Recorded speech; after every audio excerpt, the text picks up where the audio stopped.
if you really want to see community change, you got to vote these jokers out. That's all I'm saying. All these measures, all these things. Listen, I'm keeping my own dang money. I'm voting no on. I don't care who is for it. No, I'm keeping my money. I work hard for it. You like that one? You agree? He does. Little Timmy's not gonna be able to draw. What was that? Little Timmy won't be able to draw anymore because you didn't vote for it. Yeah, we got plenty of Measure P money. He can go to he can go to He's not gonna have no papers and no pens. You trying to guilt me right there? It didn't work. It didn't work at all. How you feel about Little Timmy? I ain't tripping on Little Timmy.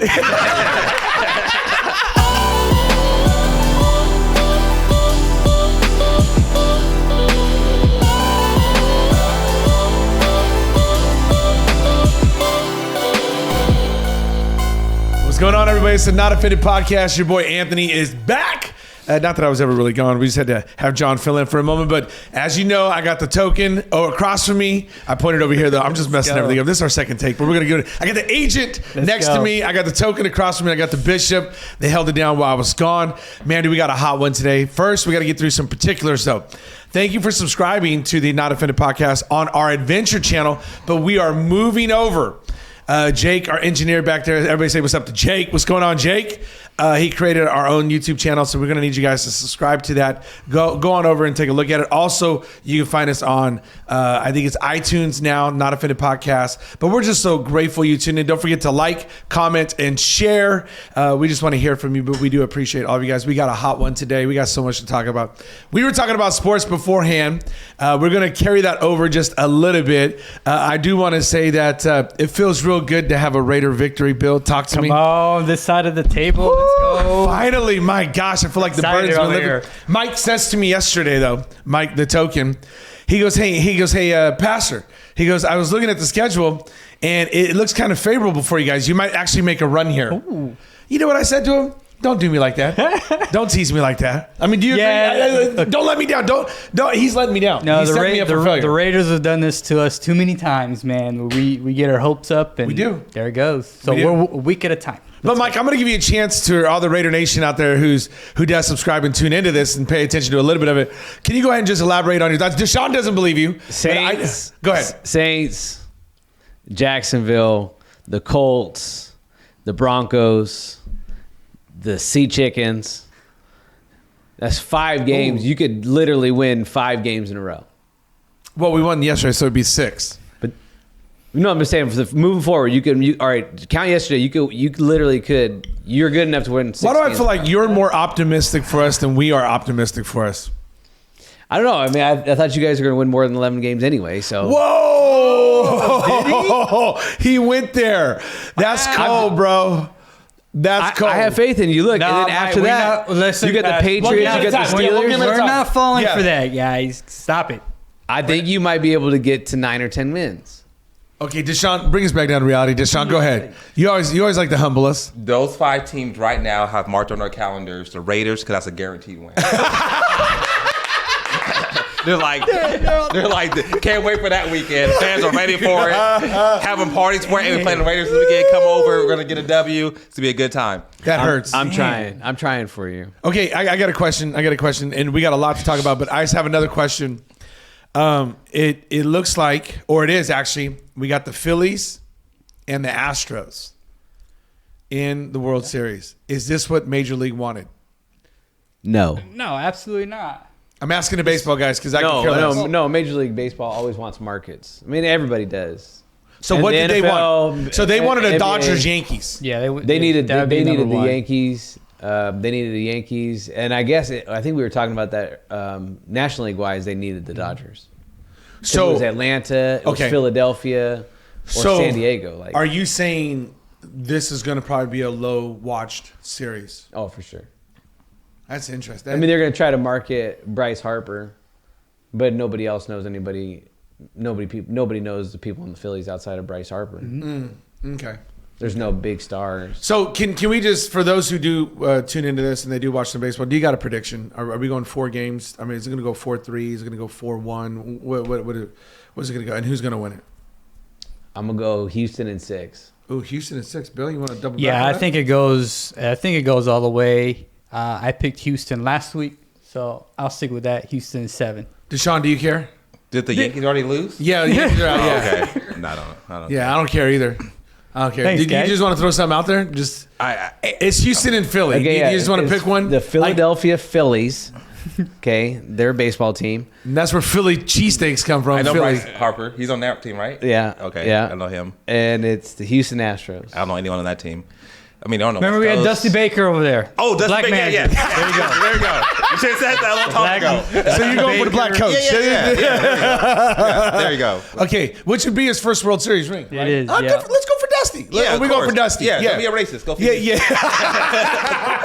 I'm just trying to figure out why the dude's got why he's got gloves on. Can somebody tell me why he's got gloves on? He has a uniform on. Why do they have uniforms on? They're not playing in a game. In no other sport does the manager or the coach wear the uniform. That'd be funny. Even like the coach coming out with a helmet on. Yeah, shoulder pads. Let's go. Hey, you know what, Deshaun, you bring up a very good point, but Belichick has made his own attire. Yeah. Like, we coined a whole phrase, hoodie, just for Belichick. So, but anyway, yeah, let's go for Dusty. Whatever. I'm going to go Mr. Houston. Baker, come on. And I'm just going to be the oddball guy out and just say they're going to do it in 5 games. All right. Bats are hot. That's what I'm going to say. Okay. So let's get down to some business. I've been wanting to talk for this for a while. And remember, please like, comment, share. This is going to be very important for you to share. I want to start with a question because, as you know, midterms are coming up in just a few weeks. In Cali, the opportunity to vote is already out there. Mail-in ballots are already out. I've already voted. I voted last week. So this is right here ahead of us. This is here. I've been wanting to ask this question for a while, and I think this is a legitimate question. Should pastors endorse candidates? Who wants to start us off? Should pastors endorse candidates? I say no. Well, go ahead. Talk to me. I just think it can bring division. That's not the gospel. So that's all you got. that's it. Yep. But elaborate, expound for our audience. Division how? I don't think politics should bring division in the church. You think politics would bring division in the church? Well, it does, yeah. Okay, but how about not saying anything bringing division in the church? Yeah, that people are mad about that. That's on them. Okay. I think the role of maybe a pastor leader is to maybe point out some of the things that you would be for. Okay. Instead of endorsing a candidate directly. Okay. So I'm for XYZ, and this is our stance as believers and Christians, what we should be voting for. Okay. Rather than picking candidates. I think that's what I would say. Now, there are certain parties and certain candidates that would lean towards what you believe in. All right. And so I think that very much is important. Michael, come on, Token. Add a little something to this. What you got? Yeah, I think I fall. I'm riding the fence with both of you guys. Because I see your argument, but then I also see yours, and then I agree with yours as well. So I mean, I guess I'm not adding anything new to this, but I do think that there are a lot of people who get their information from ABC, or Fox, or some other news agency that's really bent and isn't giving them the full picture of a candidate. And I think that what ends up happening with that is that people end up not being well versed in whoever they're voting for. Right. And it would be, I think at times it would be beneficial if people could turn to somebody who they could trust, if that person does a good job, right, to really give them, hey, look, this is what this person is running on. This is the platform that they're running on. These are the beliefs that they're running on. How does this look like as a Christian? You know, do we support this? Do we not support this? Okay, go ahead. Were you going to chime in on that? No, I'll let you go. Okay, so here's what I'm wrestling with. Okay, let's just be. The whole reason we do this podcast is so we can be honest. And here's where I'm wrestling. I'm wrestling with two things. Okay, and if I'm wrong, I'm wrong, and I'm admitting it. But I feel like, and I get a sense that if you vote Democratic and you're a pastor, you're allowed to endorse a candidate. You know how many pastors came out and endorsed Barack Obama? I mean, by the droves. And nobody shunned them. Nobody said anything. But if you were voting for John McCain or Mitt Romney, you were like told to keep your mouth shut. It's almost as if culture gets to determine who the pastor gets to vote for. Now there is some pictures going around of very prominent pastors hanging out with candidates, and none of them have, I shouldn't say none, that's a strong overreach. The pictures I've seen is you've got pastors who are literally taking pictures with like people like Beto O'Rourke, who's running for a Senate seat, or the governor, I think, of Texas, who is far left, pro-abortion, pro-everything, anti-God everything. And it's like, what are we doing here? So to me, I feel like if we're going to set the status that pastors can endorse, or they should endorse, then I think why should it cause division? It's just this person's opinion. So that's what I'm kind of wrestling through. The second thing I'm wrestling through is there's a lot of corrupt people out there. And I think the pastors should be leading the way going, it's like this. I got something for a laugh for us.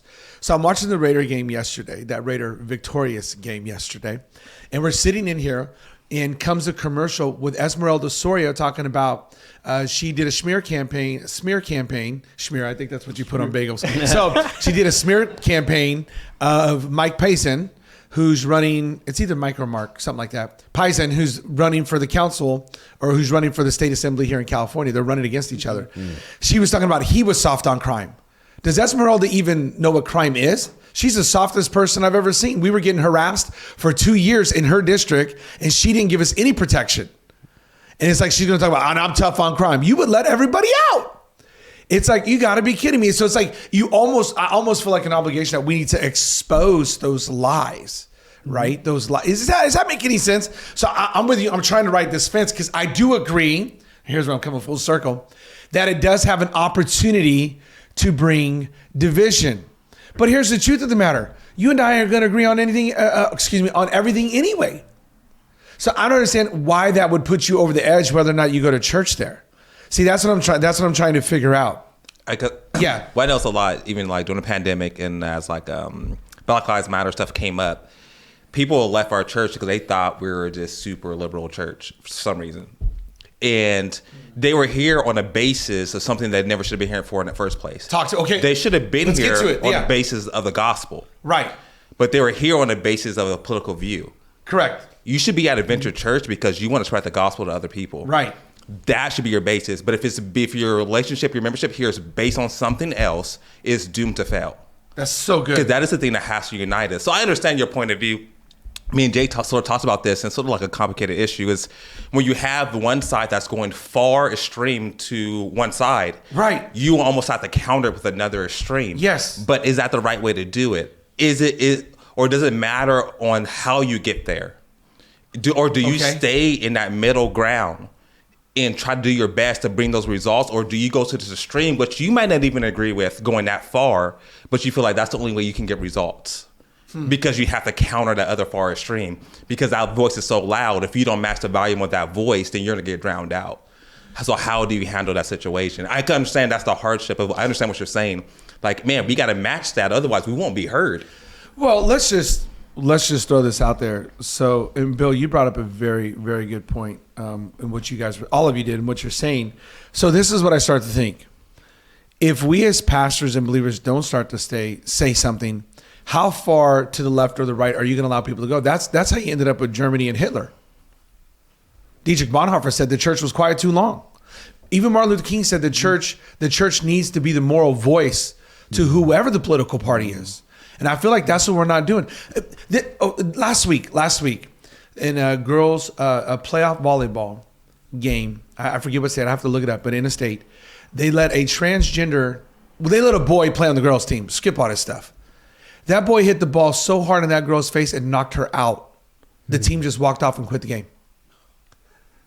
Said, we ain't playing. You got a dude over there.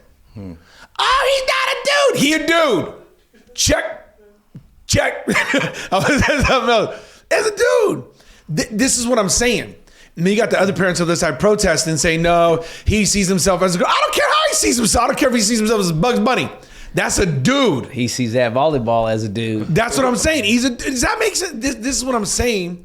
You start ending up this way because we were quiet too long. Yeah. So how do we balance this? So yeah, I mean, it is difficult. But for sure, we have to fight on like views. Like, hey, I'm going to vote for the person who's pro-life. Got you. Yep. Okay. I'm not inviting. So you're saying not necessarily candidate. Mm-hmm. You're saying more ideology. Yep.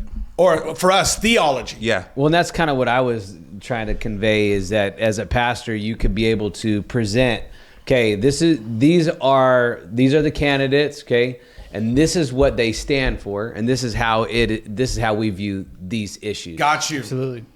Okay. So like, this person is pro-choice. As Bible believers, we are not. Gotcha. Pro-life. Okay. You guys can make the choice on whether or not, whatever you want to do. But just so you know, this person is pro-choice, and this is what the Bible says about it. And it's almost still like, well, what's the difference? To straight up say it. But it is that idea of like, I'm viewing it through the scripture. Okay. It's not because I'm choosing this person. I can understand you're like, man, you're doing the same thing. And I agree, it is basically the same thing. But realize the way I'm coming about it, I think is important. Okay, let's Bill, I got this question. Okay, this is what concerns me, and I might just be overly sensitive, right? This is what concerns me. I feel like every voting year, candidates seem to get real religious. Like all of a sudden, I expect Esmeralda to come out. Well, I go to church, but you living with your dude. You talk about you go to church, but you've been shacked up with that dude for how long? Well, the problem is a lot of people who go to church living what they do. But I'm saying now all of a sudden you found Jesus, right? But I'm saying now all of a sudden you found Jesus. Yeah, you get spiritual, season, man. You got to spiritual. You got to run back to the middle during campaign season, right? But this is why it's important. What Mike said: get to know the issues, right, about that candidate.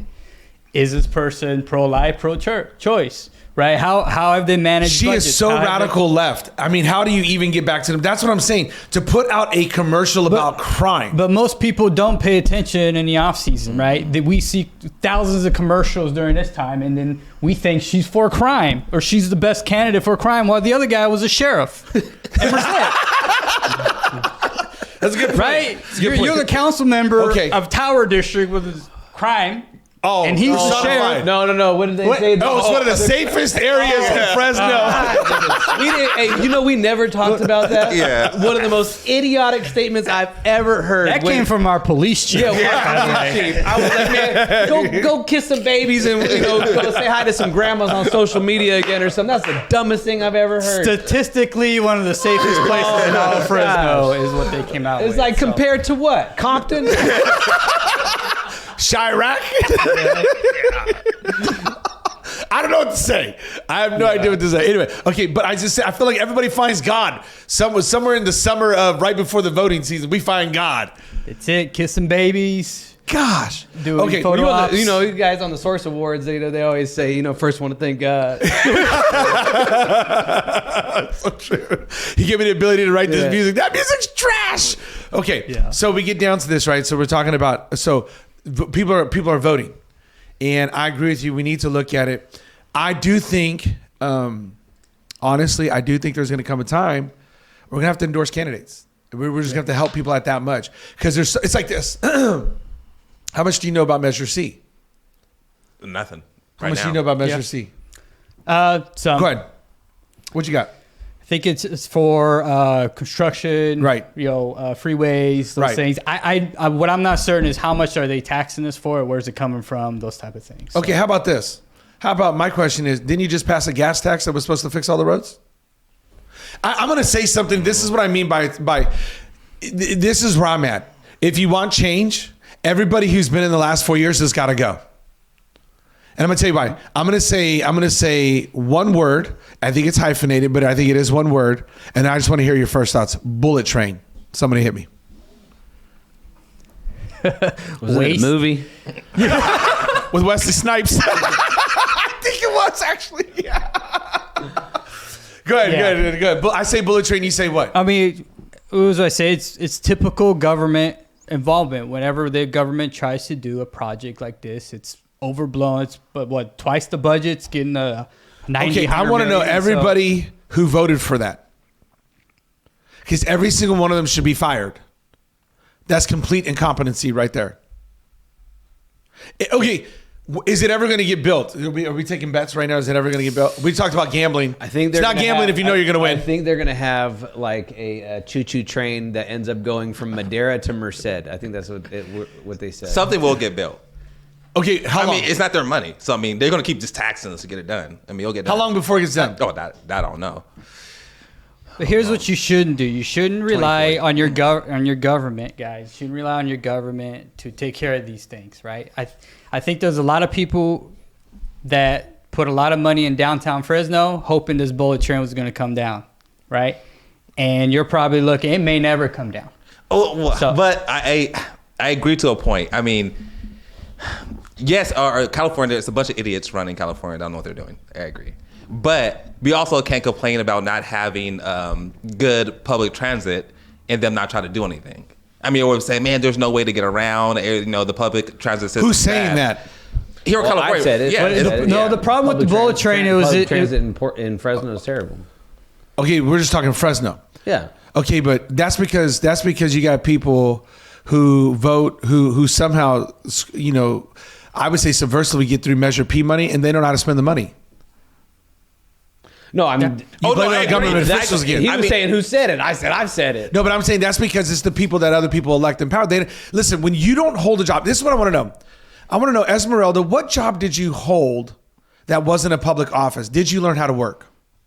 Miguel Arias, do you know how to work? Have you ever held a job where you had to build a team, create a team, run a team? Oh yeah, he worked for Fresno Unified. You can find you can look up. Okay, but that was again, it was paid through what? The taxpayers. Have you ever had a 9-to-5 job where you actually had to work, not swindle, not be, nefarious? Nelson Esparza, what is your work history? Have you ever ran a business? Have you ever built anything? This is the problem with people like Joe Biden, Gavin Newsom, Esmeralda, Miguel, all these people, and I'm saying all this because you got to vote. Jerry Dyer even, I support Measure C. For what? You can't even spend the money you've already taxed us for correctly. Blowing money here, blowing money there. Nah, man, I ain't giving you nothing. I hope it gets shot down. If you can't figure out how to make this money work. They're asking for more money for arts and education for schools. Get it from Measure P. You already got it from the people through a taxation. Why tax us all the more? Right? It's arts. You said you're going to use the money for the arts. Go give it to the kids. See, this is what I'm saying. We keep empowering the wrong people. We keep empowering fake people who only tell you what you want to hear in the summer of when you got to vote. And I'm tired of my people, Mexicans, always falling for this. Oh, we love Mexicans. No, you don't. Because the rest 3.5 of the years, you forget about us. Now, all of a sudden, when it comes time to vote again, we're the black and brown people. Well, we just take the hook in the mouth again. Oh, they love us again. And then you get let down for another 3.5 years. No, I'm sick of it, man.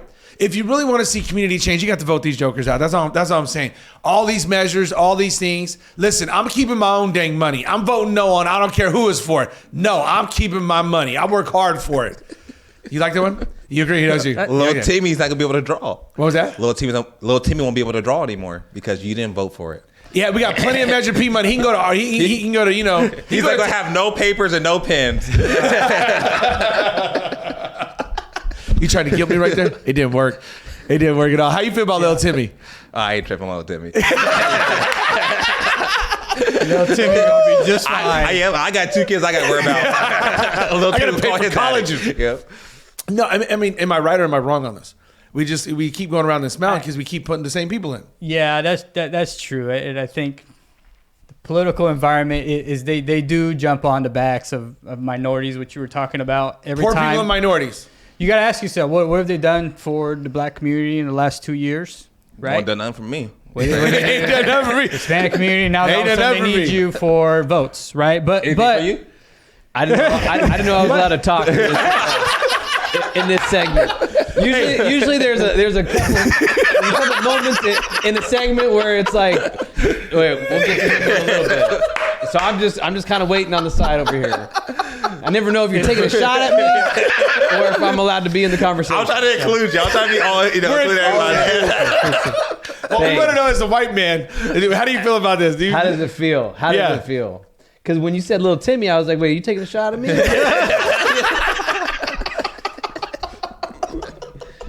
Well, that got awkward. No, not Timmy.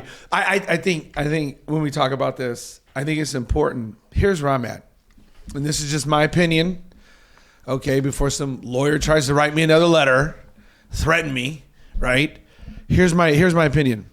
People, and y'all need to share this with people on the west side, people in other, from Madera, all these places that are voting right now, Modesto. Y'all need to share this. Listen, if you like the direction California is going in and has been going in for the last 2 to 4 years, keep voting the way you do. If you don't, then you got to make a change. You got to make a change. I'm telling you right now, Soria did nothing here. Don't put her in a state office. Because it's just it's just a ladder. She's just trying to climb the ladder. It's not to serve people. It's for political gain and some money. That's it. You need somebody who's going to serve. Why are you saying Paison's going to serve? I don't know. I don't know the dude. I only know her because of what she did to us. I'm just speaking on what I do know, right? Anti-God, anti-church. She hung like some Christmas lights or whatever those are in Tower. That was nice. Did she? Oh, that's nice. I think half of them don't work, but it's cool. Oh, okay. Christmas in July, that's good. It's kind of like a broke frat house. But does that make sense? Yeah. Okay, so just everybody, it is important though, and I do want to stress, I think we all agree, you need to vote. You cannot not vote. You do need to vote. Yeah, the answer is not staying silent, not participating. Participate. That's it. It's that simple. It's that simple. Okay, I need to move on. We're going to spend the next few minutes because this was hot topic yesterday, and we're going to have to go there. I talked about it yesterday about Christians and Halloween and celebrating Halloween. And I just want to hear some thoughts on it. As a believer, should you be participating in Halloween? And what should be your participation? Who wants to start us off on that one? As a believer, you guys all got small kids. I don't got small kids. So. Like, should you be doing Ouija boards? Is that what you're asking me? No, Halloween. Should you be allowed dressing up, letting kids knock on your door, giving away some candy, or should you be participating with your church in a harvest fest? What should you be doing? Talk to me. Well, I think that your participation should be at the level that you feel comfortable in the sense of you following Christ. What is Great answer, Mike. I wanted to see if I could give you guys. He's running for office. Yeah.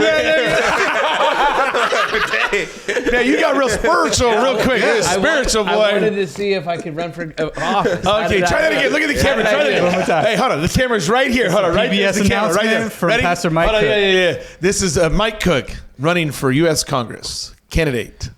Go ahead, Mike. As a Christ follower, I can't even.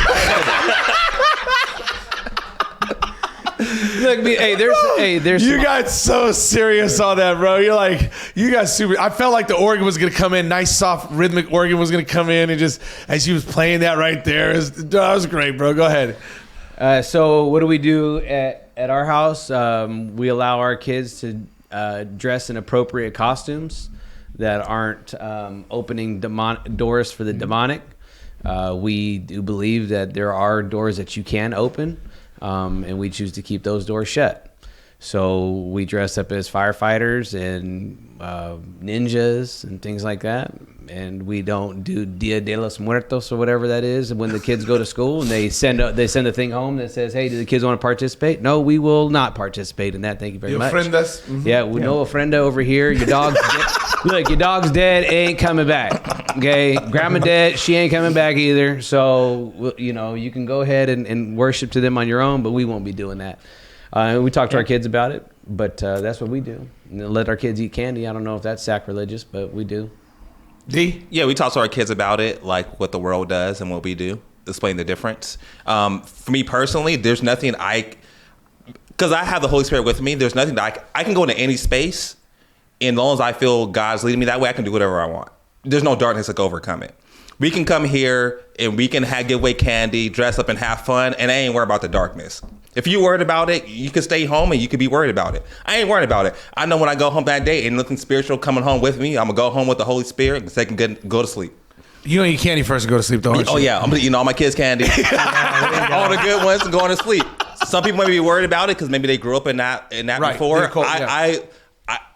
For me personally, I don't go around worrying about like opening doors to spiritual stuff. I don't care. Yeah. I'm following Jesus. If something's weird, I'm just going to leave.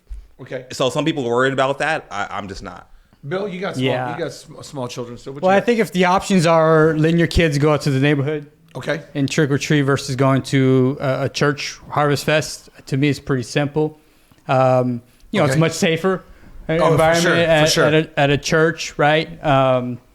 Probably getting better candy sometimes. You're going rather than going house to house. You don't know what you're getting, and so I look at it as a safety reason. First, even if you don't attend a church, just go to a Harvest Fest somewhere. There's churches all over town that are giving out candy, and so that would be my first option. As far as costumes, I lean like Mike did. Stay away from scary, demonic things. So you ain't letting your kid dress up like the devil? No, absolutely not. Maybe some Avenger characters or something like that. All right. So. Yeah, and girls can also wear clothes. Females can wear clothes. Just throw that out there. Go ahead, feel free. Just because it's Halloween doesn't mean you got. Just because it's Halloween doesn't mean you got to dress crazy. That is true. It's one holiday of the year, one day of the holiday of the year where the women can. Yeah, I mean that's my biggest concern. I ain't worried about the demons. I'm worried about the people who don't want to put no clothes on. Wow. So in the Tower District, okay, I think that it's important to also note, as we're talking about politics, that our church does offer a safe space for the kids in this area. If you walk the streets at night here, there are tons of streets that are not lit up. Correct. Yeah. Including Palm. And so when you're walking down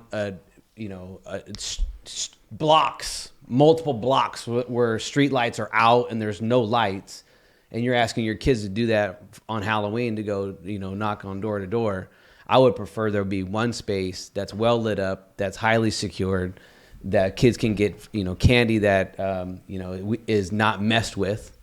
Right. Mm-hmm. And so, you have politicians who don't care enough about their neighborhood during the year to fix it up so that in times like this, that kids can walk around in a lit neighborhood. But they don't do that. They hang lights on, the middle of Olive. So here's my question then. What do you guys feel is the pushback? Because there is a groundswell of people saying churches should not be offering these things.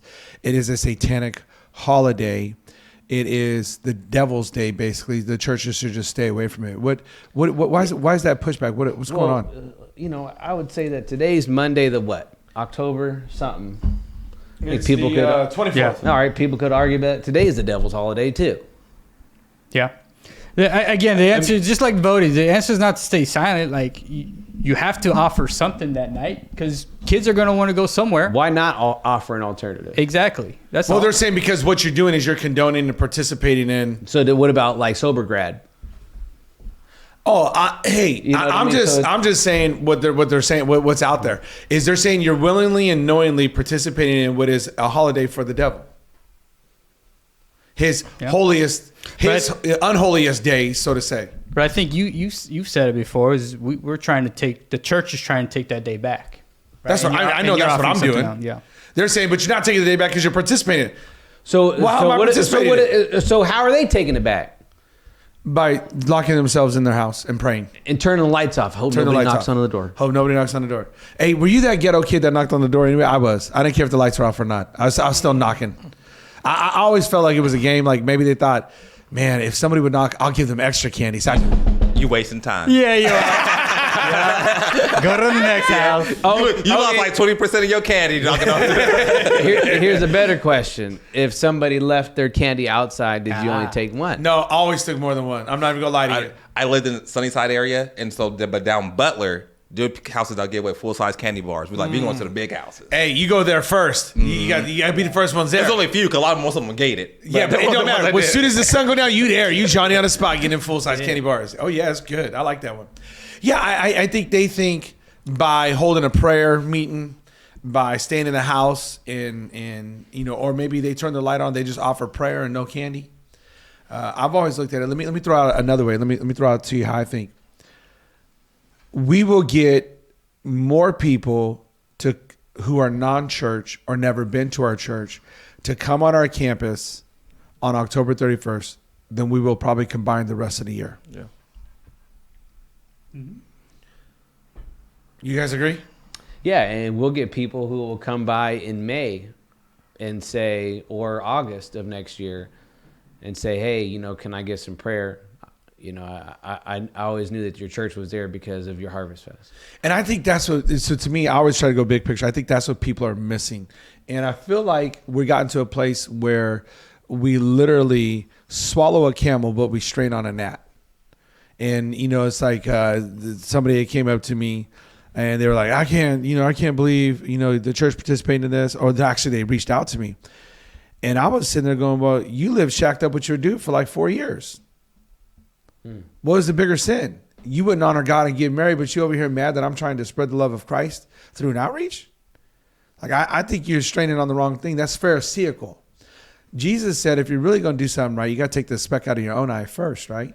You got to be like, hey, you know what? I mean, because like you said, we're not practicing any occult things. We're not doing seances and Ouija boards. We don't even do stuff like that, right? And our games are like super appropriate, kid appropriate. It's a Lego theme. We don't push the envelope. We don't try to get close to the line and not go over it. Our games are not vampire games and things like that. It's all fun. It's all real light. It's totally opposite of what you're getting when you go down the street and you're knocking on doors. Yeah, I totally agree. And that's what I'm saying. I just would ask our just a total random, just what if question, okay? What if every church sought this as an opportunity to share the gospel through various ways of these outreaches, right? Through these candies, games, and all this stuff, right? Even some live entertainment, whatever. What if every church did that to where people just went from church to church because they knew there was going to be the best of the best there? How different would our communities and how different would this night look? That's my question. Could you imagine? I think this whole thing would look completely different. Because people would be like, man, I got to get over there because, man, that candy's really good, or those games are really good, or I got to get back over here. I think that's how we should be looking at this as an opportunity to sock the devil in the mouth. It's like, hey, you're not getting by with this. We're gonna put Jesus all over this and try to recapture this night. I don't know. Am I just looking at it too optimistic, or is that really something we could do? I mean, I think if you are looking at it from an outreach perspective, it's an amazing opportunity. It's an amazing opportunity to invite people. Like, people's walls are down. They're willing to come on to your church property. It's an amazing opportunity for them to see like that there are people there that aren't like super weird, unless you have a church that is full of super weird people, which unfortunately we know that there are a couple of those. And so, I mean, I was talking to a pastor today. They do a big one over by my house. Okay. And I love the fact that they actually do it on Halloween. Yeah. I mean, and no knock on those who don't, but I really think it's cool when you actually do it on the night of. Right. So that it does give people that other alternative. Alternative. Yeah. Because we know that you talked about this before. When people are in a place for looking for hope, they know where to turn to. When people are in a spot where, their marriage is in a bad spot, they have a place to turn to. We have a neighbor who just moved in over here by the church. He had a hardship Sunday morning. Like somebody really close to him died, and he knew where to go to. I love it. And we've never even met before. Yeah. I think that's exactly why we do what we do. And I think it's important for people to hear our heart in this, right? And it's not, listen, and by the way, I think you said it. If you don't agree, no problem. We're still friends. I think this is the whole point of everything we've been saying. We can still be friends even if we don't agree. I still have a burning conviction in my heart. And by the way, I don't see it as unbiblical, unethical, or immoral, right? And I wouldn't be mad at anybody if they said, hey, I'm going to stay home tonight. I'm not going to participate in this. And I am going to turn my light off and I'm going to pray for you guys. Hey, thanks. I appreciate it. We need all the prayer we can get. So I just don't feel like this needs to be divisive or it needs to be anything of that nature. I think we can all do this in an amiable way, right? In an amicable way. So to where we can all get along and we can agree to disagree. And I think that's what needs to come back. So taking this full circle, we need to get to a place in society again where our friendship isn't so fickle, our friendship isn't so fragile, to where just because we don't see eye to eye on something, that we can no longer walk hand in hand.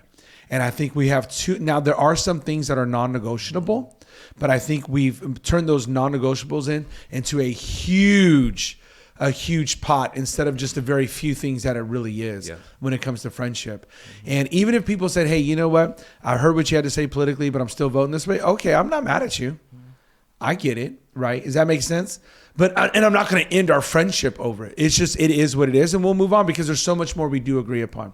Hey, this has been the Not Offended Podcast. We appreciate you guys so much. Do not forget to comment, to like, to share, and to subscribe to our new page on YouTube, the Not Offended page. We'd love to have you guys. Thank you for tuning in. We're going to be back next week. We got so much more to talk about. God bless you guys. We'll see you this weekend, and we're out. Peace.